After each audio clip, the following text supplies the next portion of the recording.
আমরা যারা 1990 থেকে 2005-এর মধ্যে জন্মগ্রহণ করেছি তারা খুব একটা বিশেষ ছিলাম না, কিন্তু ভাগ্যবান ছিলাম। যখন আমরা ছোট ছিলাম আমাদের জামার ভিতরে হাতগুলো লুকিয়ে রেখে বলতাম, এই দেখো আমার হাত নেই। মনে পড়ে দিনগুলো? সেই পুরনো সময়গুলোতে একটা পেন ছিল যার 4টে কালি ছিল। একটা পেন একটু মোটা সাইজের হতো, 4টে কালি ছিল। চেষ্টা করতাম একসঙ্গে 4টে কালিকে টিপে ধরার। মনে পড়ে? ছোটবেলায় দরজার পেছনে লুকিয়ে থাকতাম, কেউ আসলে তাকে ধাপ্পা বলবো, কিন্তু যখন সে আসতো না বাধ্য হয়ে অধৈর্য হয়ে বেরিয়ে বলতাম, কিরে কখন আসবি, তোরা আসবি না? মনে পড়ে দিনগুলো? যখন রাস্তা দিয়ে রাত্রে হাঁটতাম আকাশের দিকে তাকিয়ে ভাবতাম আমার সঙ্গে হাতে চাঁদটাও হাঁটছে। মনে পড়ে দিনগুলো? যদি মা কখনো বলতো ফ্যানের সুইচটা একটু অন করে দিত, অফ আর অনের মাঝামাঝি সুইচটাকে হোল্ড করে রাখার চেষ্টা করতাম। মনে পড়ে দিনগুলো? স্কুলে যাওয়ার সময় দৌড়াদৌড়ি করে স্কুল যেতাম তাড়াহুড়ো করে, কারণ একজন যাওয়ার পরে আর একজন তার জন্য ব্যাগ দিয়ে জায়গা রাখবে। মনে পড়ে দিনগুলো? বেঞ্চের মাঝখানে বসে চোর পুলিশ খেলা। মনে পড়ে দিনগুলো? অনেক সময় স্কুল থেকে ছুটি না নিয়ে স্কুল থেকে পালিয়ে আসলে বই দেখতে যাওয়া বা বন্ধুদের সঙ্গে ঘুরতে যাওয়া, আড্ডা দিতে যাওয়া। ভাবতাম বাড়িতে কেউ টের পাবে না, কিন্তু যতক্ষণ বাড়ি আসতাম ততক্ষণ সবাই জেনে যেত, আর তখন বাড়ির থেকে গণপিটুনি হতো। মনে পড়ে দিনগুলো? তখন 1 টাকায় নারকেল আইসক্রিম বা রঙিন কোনো আইসক্রিম পাওয়া যেত, হাওয়াই মিঠাই পাওয়া যেত, আর না পেলে মনটা ভীষণ খারাপ হয়ে যেত। মনে পড়ে দিনগুলো? স্কুল চলাকালীন যদি স্কুলের উপর দিয়ে কখনো হেলিকপ্টার উড়ে যেত, দৌড়ে ক্লাস থেকে সবাই মিলে বেরিয়ে আসতাম, এমনকি টিচার অব্দি আমাদের আটকাতো না। ওই দেখ উপর দিয়ে হেলিকপ্টার যাচ্ছে, দেখেছো কখনো? মনে পড়ে দিনগুলো? স্কুল ছুটি হলে পরে 1টা সেকেন্ড ওয়েট না করে দৌড়ে বাড়ি আসতাম, জামাটা না ছেড়ে টিভিটা অন করতাম, টম এন্ড জেরি চালু হবে। মা এসে ভাতটা খাইয়ে দিত স্কুল ড্রেসেই, হয়তো জুতোটাও মা খুলে দিত। মনে পড়ে দিনগুলো?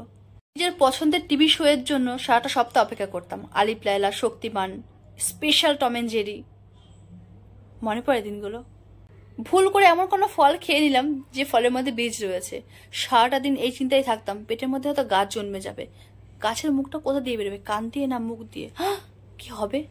মাথায় যদি কখনো গুঁতো লেগে যেত এই টেনশনে থাকতাম যে একটা শিং এখান দিয়ে বেরোবে আর একটা শিং তার মানে এখান দিয়ে, তখন ইচ্ছা করে বন্ধুদের সঙ্গে আর একটা গুঁতো খেতাম মাথায়। মনে পড়ে দিনগুলো? এতটাই দুষ্টু ছিলাম যে যদি কেউ বসে থাকতো তার মাথার উপর দিয়ে ইচ্ছে করে লাফ দিতাম যাতে সে লম্বা না হতে পারে, আর আমরা তার থেকে অনেক বেশি লম্বা হয়ে যাব। মনে পড়ে দিনগুলো?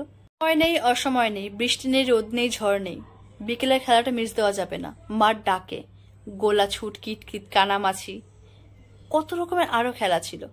মনে পড়ে দিনগুলো? কেউ আটকাতে পেরেছে, পায়ে বেরিয়ে দিতে পেরেছে? হলপ করে বলতে পারবে সে মুহূর্তে বাড়িতে কাটিয়েছে দিনগুলো? ফাইনাল পরীক্ষা শেষ হলে পারে নতুন বছর যতক্ষণ না ভর্তি হচ্ছি বইয়ের সঙ্গে কোনো টাচ আপ নেই, কেউ পড়াতে বসতে পারবে না, কেউ না। মানে খুশির কোনো সীমানাই নেই, সে খুশির কোনো তুলনা হবে না। মনে পড়ে দিনগুলো? তখনকার দিনে গরমের ছুটি মানে মামা বাড়ি, শুধুমাত্র মামা বাড়ি। দুনিয়া এদিক থেকে ওদিক হয়ে যাবে, বাট গরমের ছুটি মানে মামা বাড়ি, কেউ আটকাতে পারবে না। ব্যাডমিন্টন, র্যাকেট, গোলা ছুট, হাজার রকমের খেলা, বাট সেটা মামা বাড়িতে গিয়ে। মনে পড়ে দিনগুলো? ডিসেম্বর মাস আসলে পারে শীতের আমেজ, ঘুরতে যাওয়ার বাহানাটা থাকতো, তখন সদ্য পুজোটা কাটতো আর ফাইনাল রেজাল্ট দেওয়ার পালা। ভয়টা শুরু হতো সেখানেই, পাস না ফেল, কত নাম্বারের জন্য। সারা বছর যা করেছি এবার তো বাড়ির থেকে সেই মা পেটাবে। মনে পড়ে দিনগুলো? রেজাল্টের দিনের জন্য অপেক্ষা, বুকের ভেতরটা এরকম করতো। কালারফুল ছিল জীবনটা। আজকালকার জেনারেশনের বাচ্চাদের এসব কথা বললে পারে সেসব গল্প কথা মনে হয়, বহু পুরনো অতীতের কথা। কিন্তু এই কথাগুলো আমাদের সামনে যদি বলা হয় বা কেউ যদি বলে, চোখের সামনে ভেসে ওঠে সে ছোট্টবেলার স্মৃতিগুলো। মনে হয় দ্বিতীয়বার ছোট্ট হয়ে একবার বেঁচে যদি আসতে পারতাম, হয়তো শান্তি পেতাম। আজকের ডেটে যদি কেউ একবার জিজ্ঞেস করে তুই কি চাস, নির্দ্বিধায় বলবো ছোটবেলাটাকে একটা বার বাঁচতে চাই, একটা বার।